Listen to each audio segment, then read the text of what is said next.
Welcome back, guys. I'm going to make this follow-up video a year later. Some guy had asked me to show how I made mine more permanent than portable. So I've been pretty busy, but let's get to it. Let's get it over with. And who the hell gave me the thumbs down? Some guy gave me a thumbs down. I don't know, maybe because I wasn't playing a wet nurse. Who knows? Screw that guy, right? I'm not your daddy. Basically, what it was I actually had the hydraulic hose. It's pretty pricey, but I had it. So I was going to go with steel lines, but I says, why not use it? I got it. Why pay for it? The fittings are kind of expensive. The ones that came with the lift, the 45 Komatsu, they're like $45 a piece. So the American fittings weren't bad. They were like in their 20s and 30s, but I think all in total, I paid $300 to have everything put together. I had everything ready, measured out. So he just had to do his cut where I marked it, put the fitting on, and call it a day. It was like $300. If I needed the hose, it probably would have been another couple of hundred. But this is where I mounted my pump. Like I said, I wasn't going to use that carriage. I think that's foolish. Why do you want to be tripping over that thing? That thing is just a hindrance. You know, nice and clean. That's the way I like it. Do it right or don't fucking do it. We don't do redneck engineering here. I don't think I own a roll of duct tape. That being said, let's move on. I didn't go with the plug because, as we say in Mass, that's just freaking retarded. So I did a direct feed EMT with 10 gauge stranded with a disconnect, single pole 30 amp breaker. Okay, I went with a fluid control valve on the pump side, just so that I could control fluid on this side if the thing decides to get lazy. I may put dual control valves. I haven't decided yet. So let's run through a cycle. All right.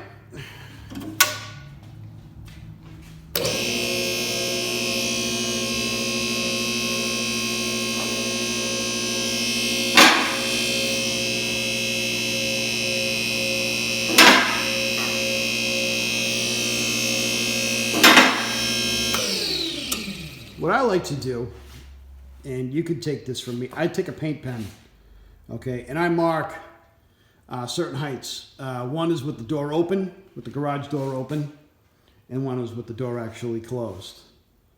Okay, so what I do is I get up there and I max it out with the garage door open, and then I put up a paint line, and I have a reference line down here on the lift, so I never have to think where I'm going to land this thing. I know where it is every time. So just a little story pole.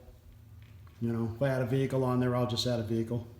It comes right off. A little prep saw, I'll take that right off. So don't feel bad. It's mine. I can do what I want. Piss off. All right, let's keep going. Wicked pisser. Where's that from? Wicked fucking pisser.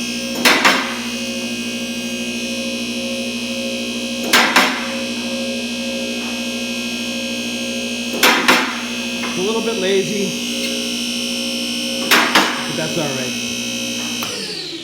right. Just make sure when you guys come down, I know you probably already know this, but you want to come down on the locks. But I always tell people, don't rely fully on the locks, right?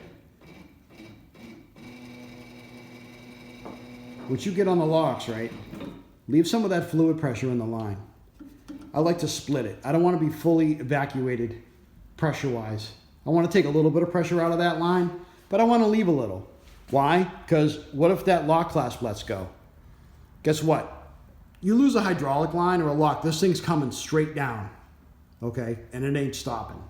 It's not like a Mohawk. It doesn't have any safety features in it to keep it from coming down. You lose a hydraulic line, when this thing's up in the air and you're not on the lock, it's coming straight down. So I like to leave a little bit of pressure on the line while it's on the lock. So it's kind of like a dual function. I got a little bit of pressure holding it up, and it's on the locks at the same time. Follow what I'm saying? So it's kind of like I got a fail safe. So let's keep going.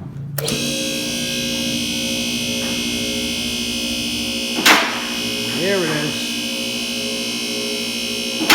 Bang!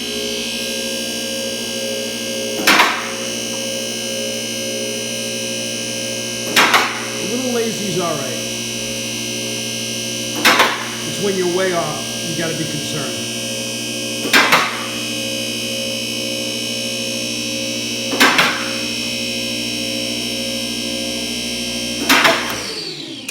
Do yourself a favor when you're coming down.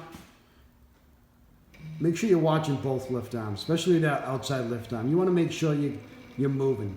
This thing will lift this car. This thing will lift the car up completely crooked, and that's dangerous. Okay.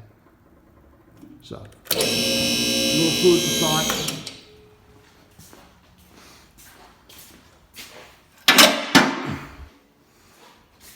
Little noose to hang yourself with. I like a little bungee cord here, because time is precious. And I'm not going to spend it waiting for this thing to come down. Give you a little tour of the shop. Excuse the mess.